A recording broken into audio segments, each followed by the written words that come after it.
Welcome into the Chris Collinsworth podcast. A couple of my favorite guys joining us here today. The great Austin Gayle, who's in charge of everything that has to do with anything college football, NFL football, social media. I worked this guy to death. It's embarrassing. And one of these days he'll ask for a pay raise, and you know how it goes at PFF. Got a 10% chance, but we'll see how it goes. Austin Gayle there. Mike Renner, the king of all things draft-related college football. And he knows more NFL than all of us put together on the podcast. How are you guys? Doing well. Fantastic. Good. Well, we've got a lot of interesting things to talk about. We're going to start, first of all, we're going to go through the college football playoffs. I am so pumped to watch these games. You know, I hope I can actually see them without having to do all the typical stuff I've got to do. So we'll get into that. We're going to talk about the big game of the week this week that's going to happen right there in Cincinnati where you guys are, the Kansas City Chiefs and the Cincinnati Bengals. Now, at the beginning of the year, who would have believed that we would have been talking about the potential that the better quarterback in the game, I can't even say it out loud. Can I even say this? Potentially, at least according to PFF numbers, Gayle, help me out here. I need help. Is Joe Burrow, is that even possible?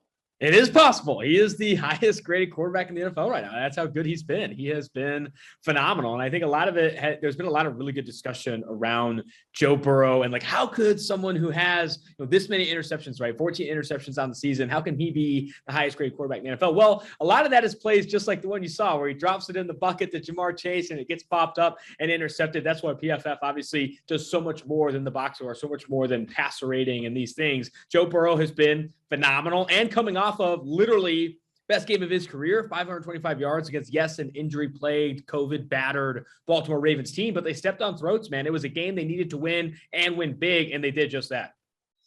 Yeah, I don't think it's crazy because Patrick Mahomes has not been Patrick Mahomes this year. And now, of late, he's been a lot closer, but I do think there is still a real sort of blueprint about how to attack this offense, how to limit the big plays of Kansas City Chiefs that teams are employing to a much better degree than we've literally ever seen at any point in the Mahomes era.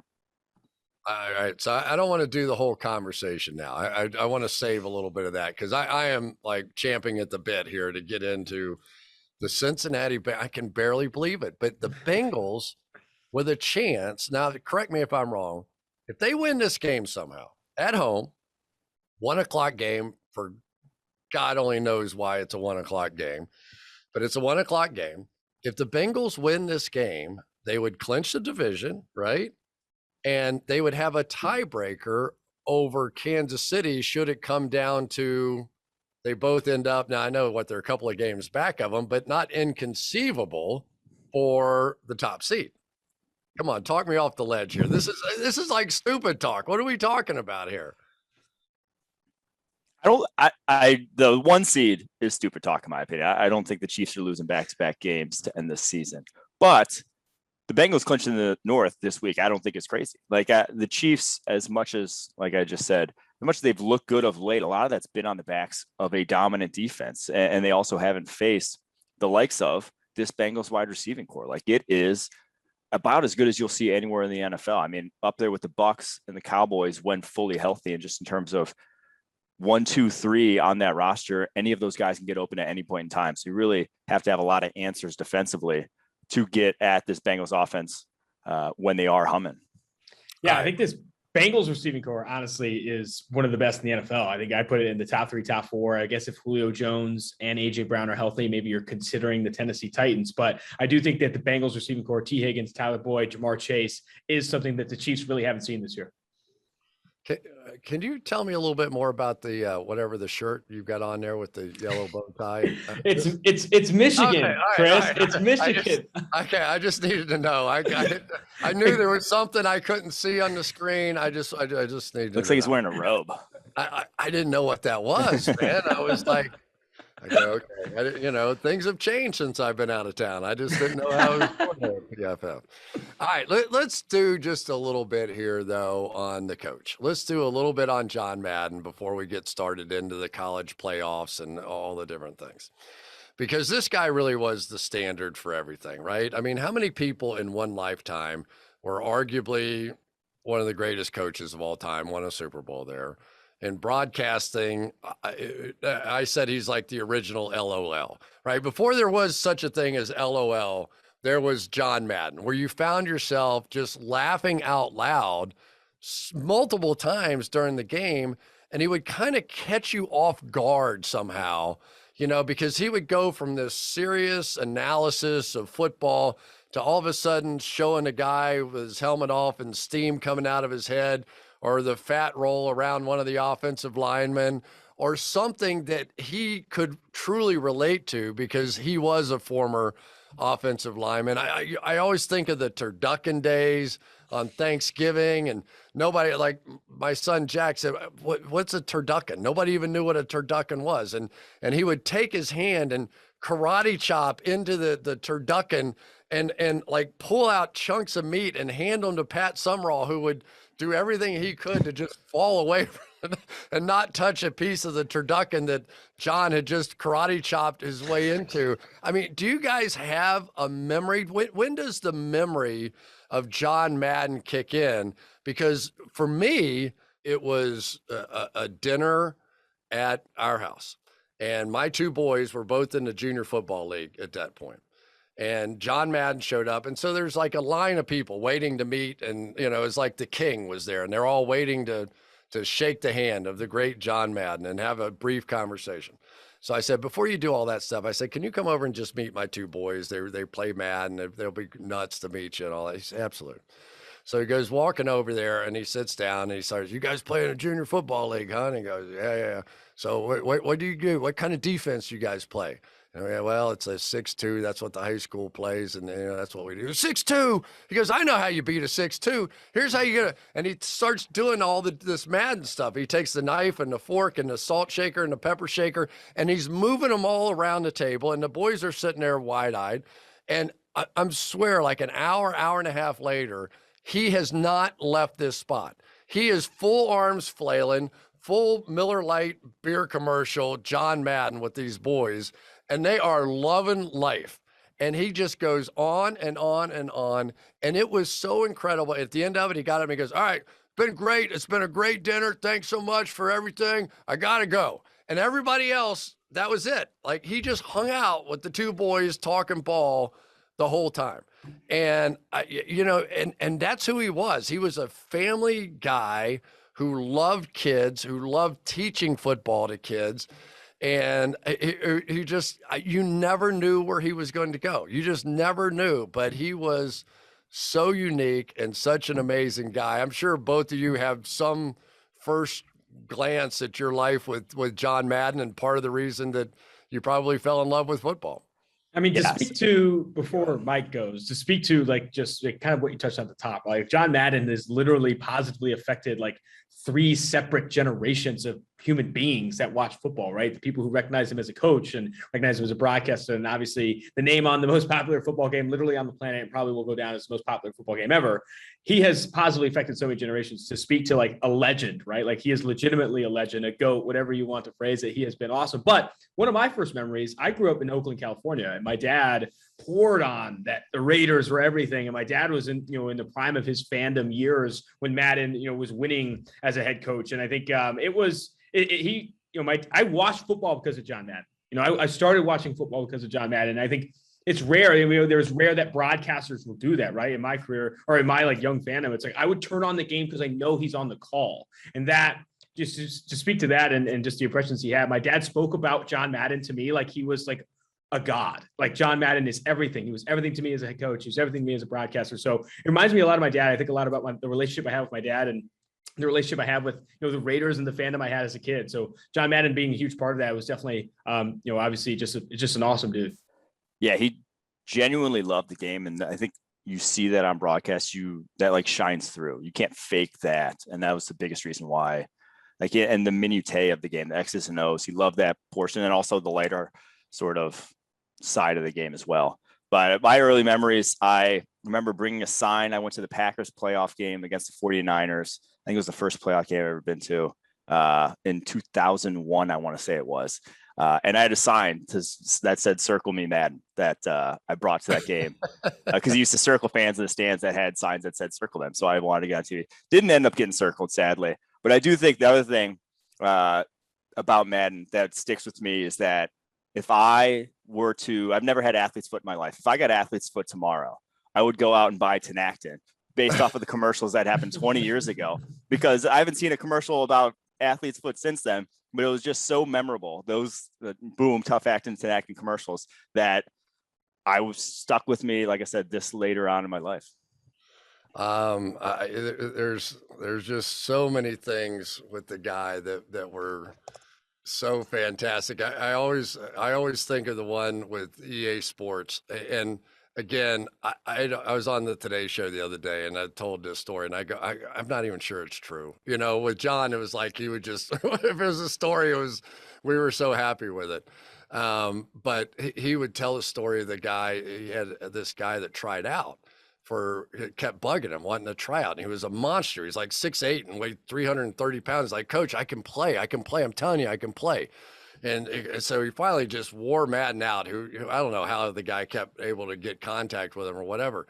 So he goes, all right, dude. So they set him up, put him in some equipment downstairs. They're going to have one of their big offensive linemen come down there and block this guy and see what he had or whatever. And so he's like, okay. So John goes walking out on the field with this dude. And he comes walking by and he and he takes his forearm and bashes it into the goalpost, just bashes into the goalpost. And the goalpost breaks. I don't know if it falls down. I don't know what happened. The goalpost breaks.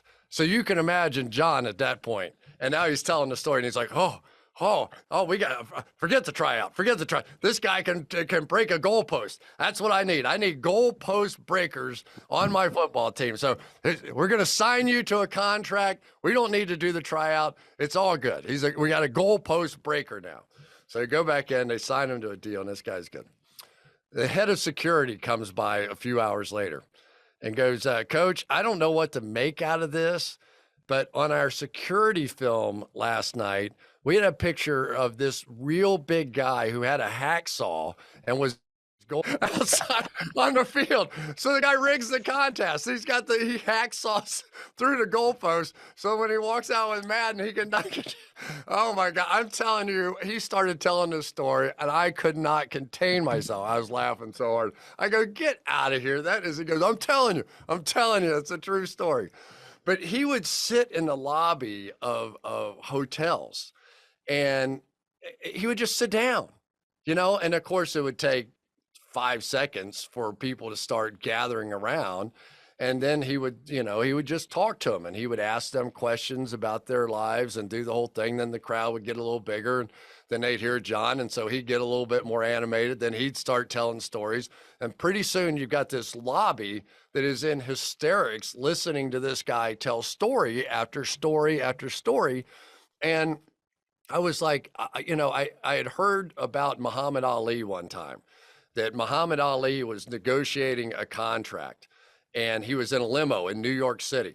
And the guy was trying to say to Muhammad Ali that you're not nearly as famous as you think you are. You're just an athlete and a lot of people out there wouldn't even know who you are. So I can only pay you this much as opposed to what you want, which is that much. Muhammad Ali then turns to the guy and goes, I tell you what, I'm going to get out of the car. I'm going to try to walk to the next block. If I make it there, then I'll take your price. If I don't make it there, you owe me my price. Deal. Muhammad Ali gets out of the car. As you might imagine, there is a madness that happens. That people are running across the street. No car is moving anywhere for like forever, as long as he stood out there. Ali chants start in the streets. It's like insanity, right? And so Ali gets back in the car. Boom, that's it. He gets his price. And John Madden was the same way. John Madden would show up in the bus. There'd be a crowd around the bus. John Madden would sit in the lobby of the hotel and hold court, and there'd be a crowd of people around. And I just don't think that there's been a guy like that. I don't know who that person would be in the history of the National Football League but he's just a national sort of treasure. My wife said they should put the bus in the Smithsonian. Then they should. They should put the bus in the Smith. How much would you like to go through the Madden Cruiser, right? My other favorite Madden story, and this one he told me, was that he goes, when I said, how did the whole Madden game thing start? And he said, he goes, oh, you wouldn't believe it. This kid showed up, and he was from where I lived, and he showed up, and he wanted me to give him plays for a video game. I didn't even know what he was talking about, and so he does this video game, and so he wants me to do this and give him my plays and give him that he can do the whole thing. And so then we started talking about, all right, well, what's the deal? And he said, well, coach, I want to give you half the company, and I'll take the other half, and we'll just build this together. And John said, if you want the coach, you got to pay the coach. So he ends up settling for like 100,000 or something. I forget what the number was. Wow.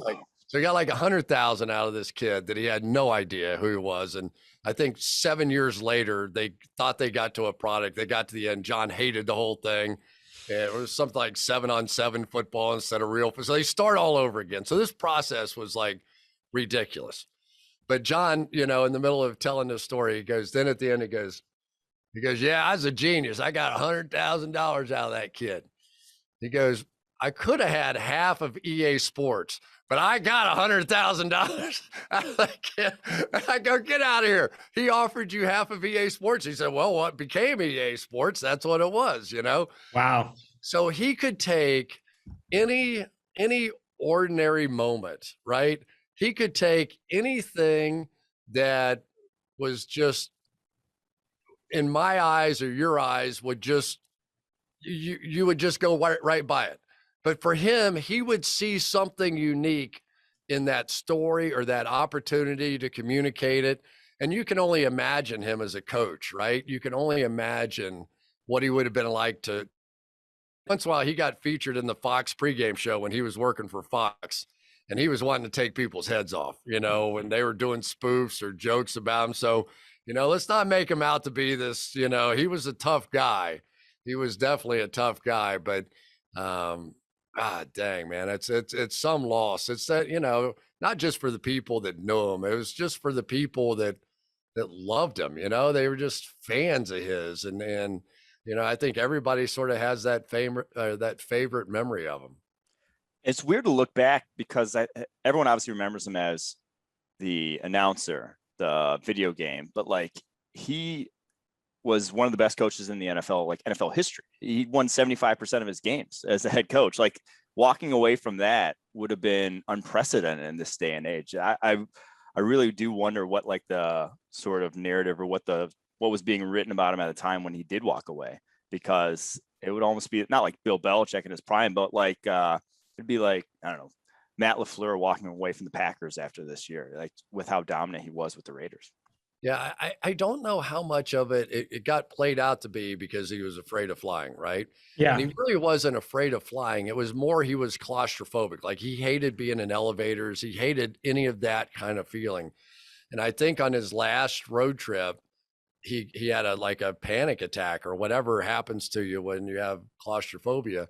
And I think he just said to himself, if I manage to step off of this airplane without ripping open the door and jumping out right now, I'm never getting back on a plane again. And I don't think he did. I don't think he did. Now, I think it probably had a little more to do with family and some of that stuff too. I don't know exactly. But yeah, I mean, the crazy thing about it is I replaced the guy twice. I mean, most people wouldn't know that, but I replaced him at Fox when he went to Monday Night Football.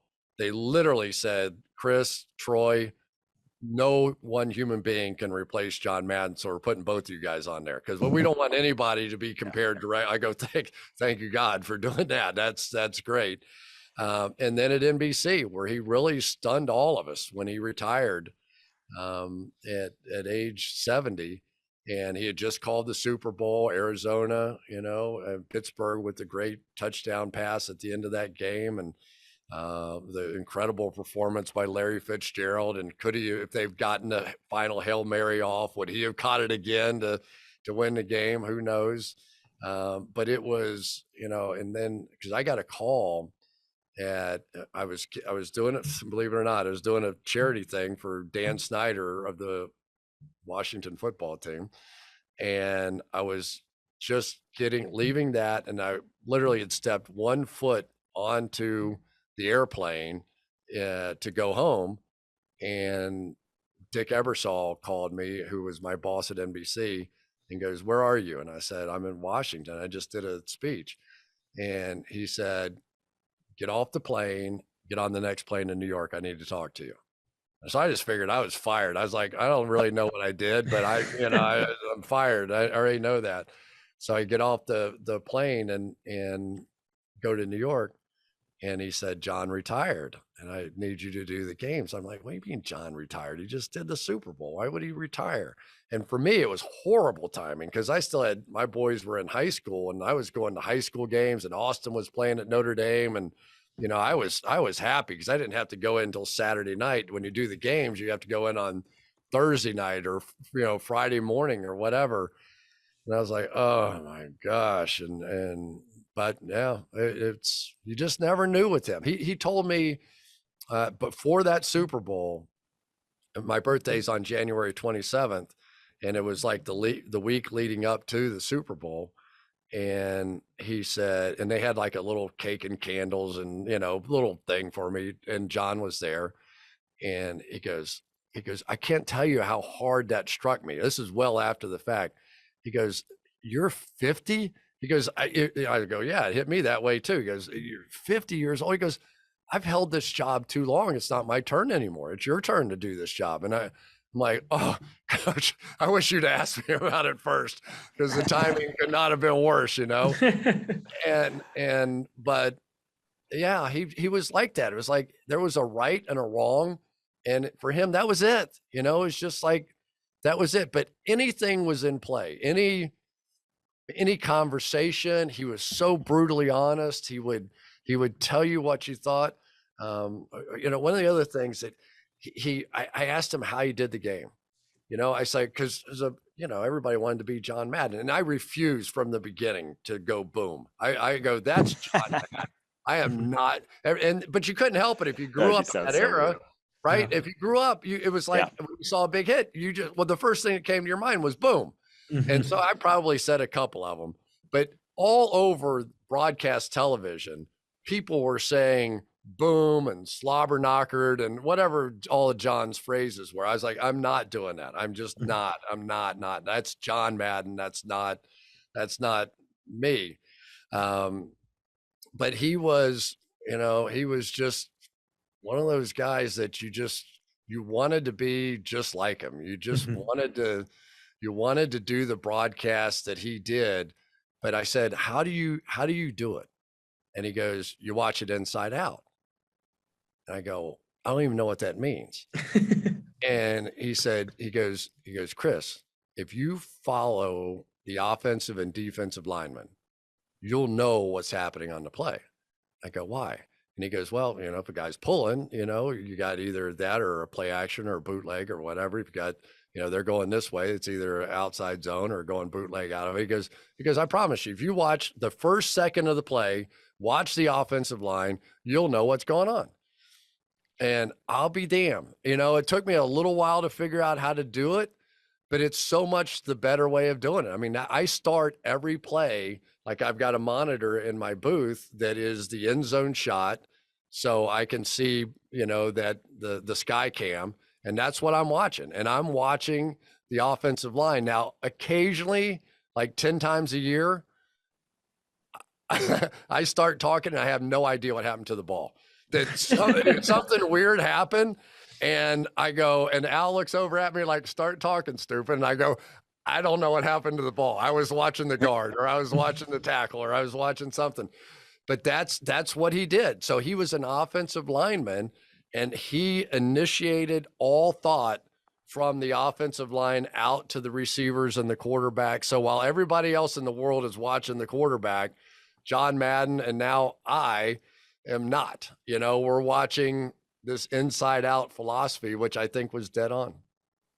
I think you spoke to it a little bit, and I think I've talked a lot about. I think a lot of people have talked about like the legacy, right? And like how much everyone loved him. People loved Madden for who he was, and I think the impact that he's had and all that stuff. But I think there are some similarities too to Stuart Scott in terms of what he did to impact like media, right? Like he impact like you and like other people who are in media, like how they want to approach themselves and like being playful, being funny, bringing like slobber knocker and boom to the thing. I think there are some similarities there, and that like he legitimately changed how people do media, in addition to obviously like being at the genesis of a lot of fandom for the NFL.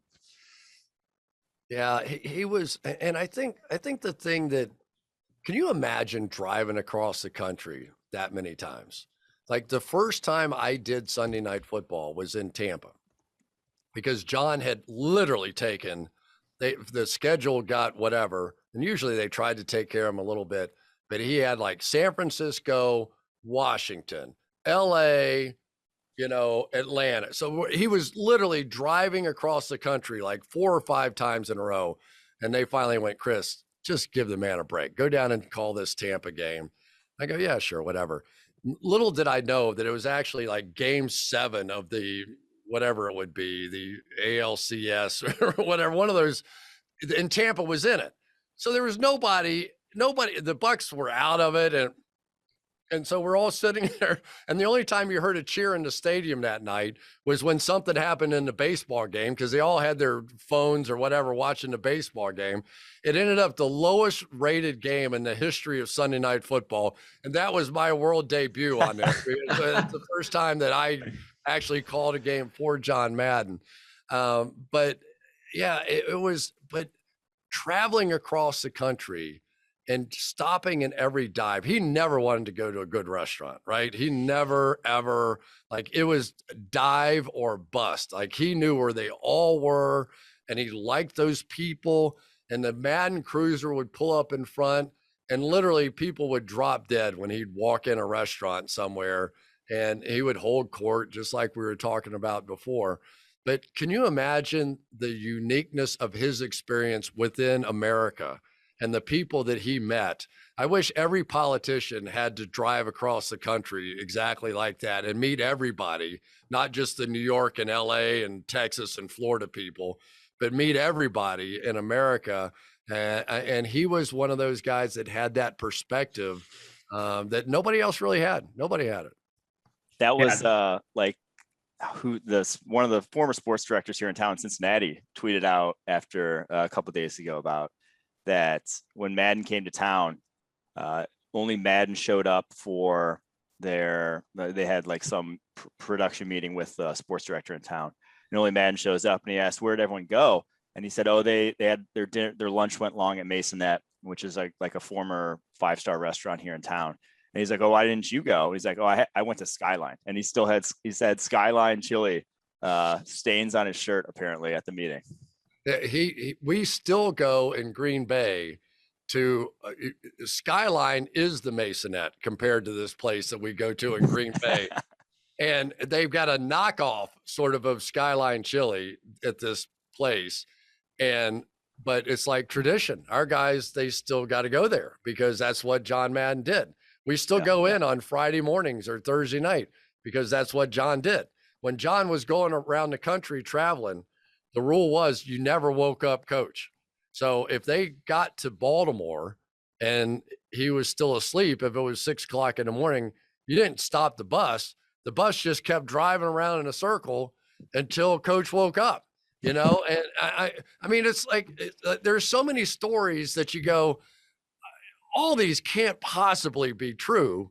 But when it's John, you kind of go, they probably are, they probably are. I don't know. So I'm just glad. I mean, it wasn't like we were best friends or I hung out with him all the time or any of that, but you got enough of life's experience through his eyes for me to feel like I had some understanding of the man.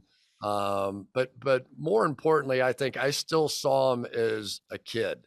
I still saw him as when I first saw him on television with what he did. And I did the Madden game for a couple of years. I was like the voice of that game for a couple of years. And you don't talk about literally just torture trying to go through this. I mean, I'm not kidding you. I swear to you, I went through one time. Peyton Manning's, that's his second interception here of the first half. Peyton Manning, oh, that's his third interception of the first. Peyton Manning, that is his 13th interception of the first half. Blah, blah, blah, blah. Peyton Manning, that is his 17th interception of the first half. And then my next line was this, because I had to end this lunacy. I said, that's Peyton Manning's 17th interception in the first half. I said, somebody go out there and shoot his ass, because that is not Peyton Manning. I don't know who is wearing that uniform. But you made yourself insane. You had to do every scenario like time after time after time for this video game. And there's a reason that no broadcaster lasted more than like 3 or 4 years doing this, because it was just, you were in the loony bin by the time you got finished doing it. It was nuts. I never really thought about how hard that would be to like record all those different scenarios for Madden. I feel like they have had a lot of like turnover, right? And like who has broadcast. I remember Gus Johnson did one and all that stuff, but I imagine it would be very difficult. And at the time when I was first doing it, the kids were playing something called, what was this thing called? Street ball or street? NFL Street. That game was sick. NFL Street, yes. So, all right. Now, NFL Street was this. NFL Street was, it was like they talk trash, right? Mm-hmm. I mean, the game had in there, oh, in your face, and like trash talking, back and forth. And so, and I would watch the boys play this game for like hours.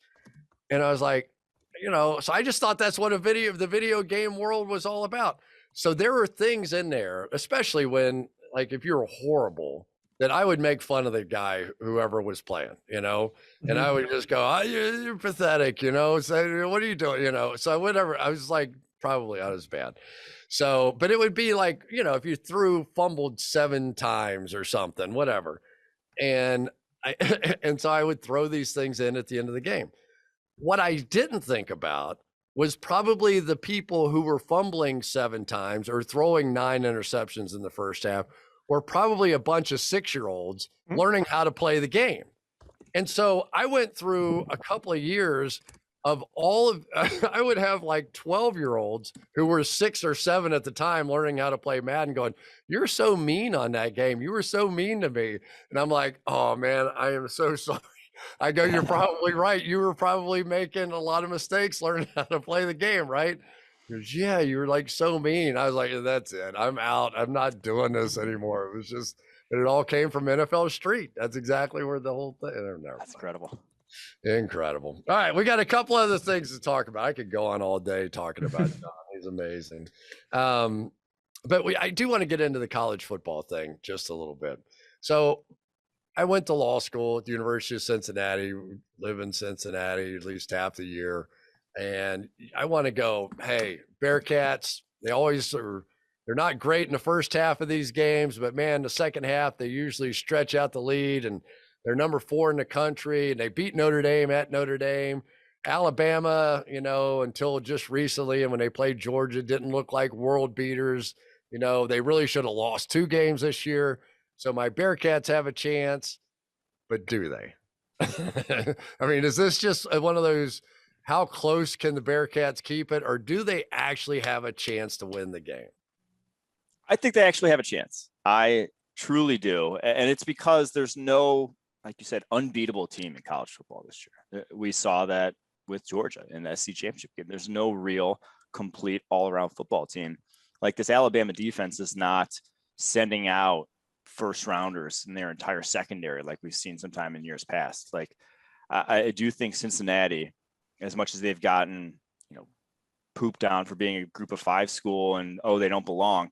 You just look at NFL talent. I believe they have the second most Senior Bowl invites behind Georgia of any team in college football this year. They have a quarterback who is going in the mix for the top quarterback off the board next April. They have a cornerback who is in the mix for a first-round cornerback who's also not a senior, who doesn't even include in that Senior Bowl conversation. Like, they have legitimate dudes that aren't just, oh, this scrappy football team that plays well. No, there's a lot of high-end athletes on this team. Like, they can go toe-to-toe with the big dogs in college football. Can they win? I mean, it's going to take some fluky stuff, in my opinion, for them to win. But when you have, like I said, the quarterback, when you have the secondary that they do, you can hang with pretty much everyone in college football. The bigger thing to me is, can they stop Alabama's offensive line in the running game, and can they pass protect for Desmond Ridder? Those are going to be the two things that, if I were to say the biggest mismatches in this game, those are them. Cincinnati has NFL talent. They're going to have multiple players who are drafted inside the top 50, top 60, and they match up well in that their strength on defense, pass coverage, as Mike hit that, Kobe Bryant, the winner for the best defensive back in college football, Ahmad Gardner, one of the best cornerbacks in this draft class. They have they match up well in terms of stopping Bryce Young, stopping this passing attack, stopping Jameson Williams, etc. But like you said, it comes down to the trenches, right? It comes down to Alabama objectively has a better offensive line than what Cincinnati is going to be able to trot out from a front seven perspective. If Alabama decides to just run the football on Cincinnati, it could be very difficult for them to stop. And the other worry too is like Cincinnati's offense isn't a juggernaut, right? Like they have not won with like big point totals on that side of the ball. And yes, they have an experienced quarterback. Desmond Ridder should be drafted inside the first 3 rounds in the 2022 NFL draft, but it's not a juggernaut offense, and it's going against a very talented Alabama defense, as it's been for the last, 50 years. So I think it could get more lopsided the more I think about it, just because Alabama has answers, even if they don't match up well. But I do think that Cincinnati has a chance. It's fair. And that's evident in the line, right? Like this is a 13.5-point spread between a group of 5 team and Alabama.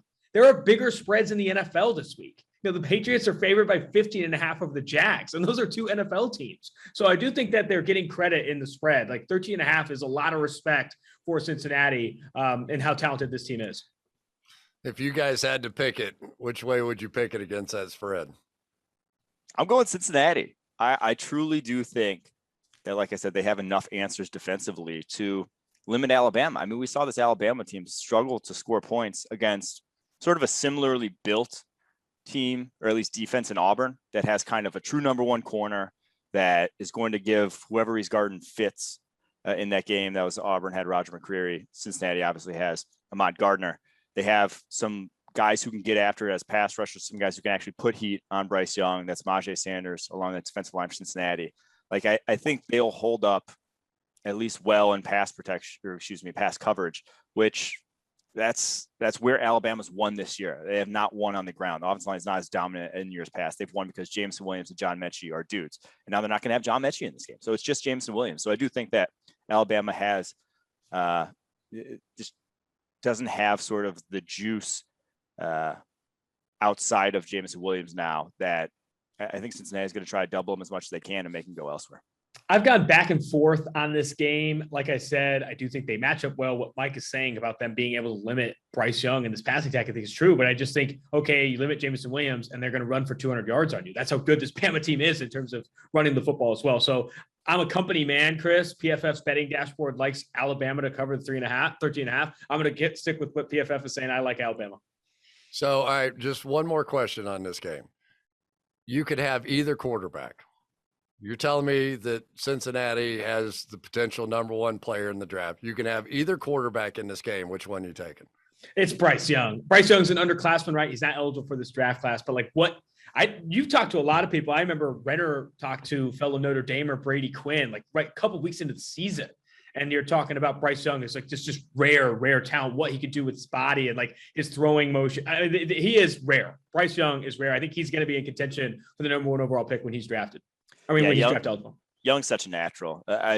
Ritter's in conversation for QB1, but not number 1 overall. Bryce Young is, if he could have come out this season, he would be the number 1 overall pick. Whoever has it, unless it's the Jaguars, but they would trade back. He would go number 1 overall. That's how good he's been this year.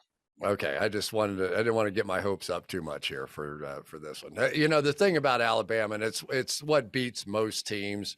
You get to the end of the season, and their frontline tackle is hurt, and their frontline linebacker or whatever, and all they have is 4 All-Americans sitting on the bench behind them. That kind of depth, and it's in the NFL too. It's not the team that starts the year that you're playing against in the Super Bowl. It's some makeshift group of people that they managed to cobble together at the end of the season, and that's who we're going to give the Lombardi Trophy to. And the same thing's true of college football, but you look at Alabama and you just know how many All-Americans never got on the field for them this year. And by the time they do get on the field, they're ready to kill somebody. Yeah. And also COVID's ravaging all these bowls. I'm guessing Alabama's not going to even test this week for COVID. I'm not sure I've heard an Alabama player miss a game over the past 2 years with COVID because I read that in the paper the other day that if it happened that 3 of the 4 teams couldn't make the semifinal game, without a game being played, they would name the 4th team as national champion. What? I didn't see that. That's the amount of money they'd lose by that. No. It's true. It's like I know. I'm just saying, if that happens, the amount of money they'd lose by that, they're just not going to let it happen. Right. If it ended up that, let's say, Alabama and Cincinnati that came out and they both tested positive and couldn't play the game, whoever won the other semifinal game would be national champion. They wouldn't even have the next one. Yeah, it's like let them play Notre Dame. Stop. Every year. All right, give me a little bit on the Michigan game now. Georgia was number 1 all year. Michigan's been red hot. So we talked about how Alabama, Cincinnati, the underdog, matches up well with Bama. This is the opposite, in my opinion. I don't think the underdog, which is Michigan, they're 7.5-point dogs. I don't think they match up well with Georgia, right? Bama was able to go in there against Georgia and throw the ball on them. And we know this Georgia defense is good, but it's specifically good against the run. Jordan Davis, who won a ton of awards this year for the efforts he's made, he's a primary run defender, and a lot of their defense is fitted to stop the run. Bryce Young goes there and torches them through the air. Michigan doesn't have the dogs to do that, right? Cade McNamara, they're not confident in him being the quarterback of the future. They really like the true freshman, J.J. McCarthy. It's going to be a combination of those two trying to do what Bryce Young did and torch them through the air. Because as good as Hassan Haskins is, the Michigan offensive line won the Joe Moore Award. They are a fantastic running football team. Georgia's run defense, in my opinion, has the edge. It's statistically one of the best run defenses we've ever seen since over the last 10 years. I think Georgia stops Michigan's run game, forces Cade McNamara to throw, and Georgia's able to win this game. Now, I still like Michigan to cover, but I think ultimately Georgia wins. I think they win by 6. Yeah, I like Georgia. Like you said, the matchups really don't favor Michigan. For Michigan to win, like how I see a path to them pulling off the upset, Jim Harbaugh just got to go all in on the razzle-dazzle. You can't line up and try to punch Georgia in the mouth the way they've done all year, the way they did to Ohio State. That is not going to end well for you. You can't have that same game plan. You got to come into this with reverses, end arounds, double passes, every single trick play that you've accumulated over your 20 plus years of coaching. Jim Harbaugh needs to be thrown out in this game because that's the only way I see them moving the ball offensively. All right, finally, let's wrap this up. We started the conversation. We'll end the conversation. Can you believe we're talking about the Cincinnati Bearcats and the Cincinnati Bengals in huge football games in the same week? Huge. These are 2 of the biggest games that Cincinnati has been involved with in its history on the same day. There's no way, same weekend. So give me best case scenario for the Cincinnati Bengals knocking off the Kansas City Chiefs. How does that happen? I'll start. 1, the nation is backing Cincy. Right now, this line opened up at 3.5 in favor, or 4 in favor of the Chiefs. It's gotten out to 5, but now 78% of the cash bet on this game is Bengals +5. People like Cincinnati in a lot of ways, and I think it's because of what we saw against Baltimore. Not because they beat an injury-plagued, COVID-battered Ravens team. It's because Zach Taylor finally threw the ball. They threw the ball on 70% of early downs against the Baltimore Ravens. It's the highest we've ever seen from Zach Taylor and the highest we've ever seen in the Joe Burrow era. If they do that against Kansas City, if they step on throats, get aggressive, don't throw away downs by running the football early and actually leverage the best quarterback in the NFL right now with a top 3 receiving core, they can go toe-to-toe. They can get into a shootout with Patrick Mahomes and win. If they go conservative like they have in other games, right? Look at the San Francisco 49ers game. They go down 20-0 in the first 3 quarters and are able to claw back because they actually start throwing the football. They need to enter this game with their gas pedal through the floorboards, throwing early, leveraging Joe Burrow, and attacking this defense. If they do, I think they get into a shootout and they can win this game. Yeah, so they've been dominating teams. The Chiefs have their defense with blitz packages of late. That has been their bread and butter. Joe Burrow is the 2nd highest graded quarterback in the NFL, 93.3 overall grade against the blitz this season. I think he and that offense and all 3 of those wide receivers that I mentioned off top, they have answers to this Chiefs defense. So I honestly think the Bengals win this game at home with everything that's riding on it for them and not as much riding on it for the Chiefs. I think the Bengals go out and look good offensively against the Chiefs defense that really hasn't had a lot of teams look good against them offensively of late, but they haven't also faced an offense that throws as much at them as Joe Burrow and this wide receiving core does. So like Austin touched on there, if Zach Taylor lets Burrow cook against this defense, I think that he does. It's amazing. I mean, it really is amazing, but I'm the same way. I look at when you get to playoff, championship, Super Bowl kind of time, it's like, all right, we all know some teams are better defensively. To me, it comes down to who can match points with teams like the Kansas City Chiefs. The Cincinnati Bengals can match points with the Kansas City Chiefs. The Buffalo Bills can probably match points with the Kansas City Chiefs. Then you flip it over, the Green Bay Packers probably can match points. The Dallas Cowboy team that I saw the other night with what they're doing on defense too, but have the sort of capability of matching points. I just tend to think that the defenses can get you here. I'm a little worried about the Bengals defense and whether they can just purely hold up. No Clyde Edwards-Helaire, so, may help a little bit in that sort of scenario. But Joe Burrow, this is that moment, right? If Joe Burrow is who we thought he was and who we think he is, because I was hearing some of your guys' stats about, the 14 turnovers and all that kind of stuff, but he's got his, big time play rate is way above that. Most of those turnovers, weren't his fault, all those sorts of things. That could this be that moment that we look back on Joe Burrow's career where we go, who knew? Who knew that he could go out there and go toe to toe with Patrick Mahomes had to do it against somebody before anybody believed that too, right? So this is the perfect scenario. They're at home, 1:00 game in their own stadium. The place is going to be going berserk. It's not going to be the Pittsburgh Steelers fans in there that are 50-50 Pittsburgh. It's going to be Kansas City. And this is it, right? This is you get the champ. You get them. Here we go. Best quarterback. Who is it? Let's see it. I think it's underrated. Go ahead. I was gonna say, I think that's a big reason people still are like, oh, that, the grading system's got it wrong. I don't think the grading system's got it wrong. People just haven't seen it in that game against the top guy and seen him really go wire to wire elite performance. And this is that stage that he finally gets to have it.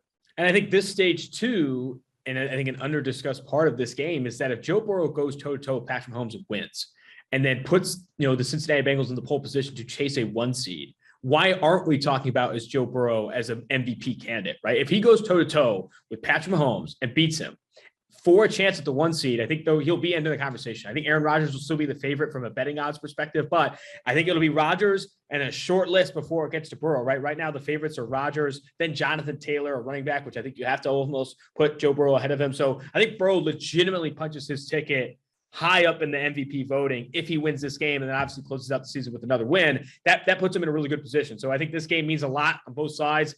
Joe Burrow in a prime spot to go chase an MVP. It will be interesting indeed. Guys, thank you so much during the holiday seasons. I was holding you guys up. I had to do some other stuff today. But you guys are the best. I always enjoy listening to your program and your podcasts and the Tailgate podcast, which can be heard when? Give me all the dates. We do 3 days a week in season. We do 4 days a week in the off season. Just check it out anywhere you get your podcast. Look up Tailgate, and then also we're on YouTube. So check that out as well. It's one of the more entertaining, informative shows you will ever see. You will hear stories from Austin Gayle that you cannot believe. They are some classics.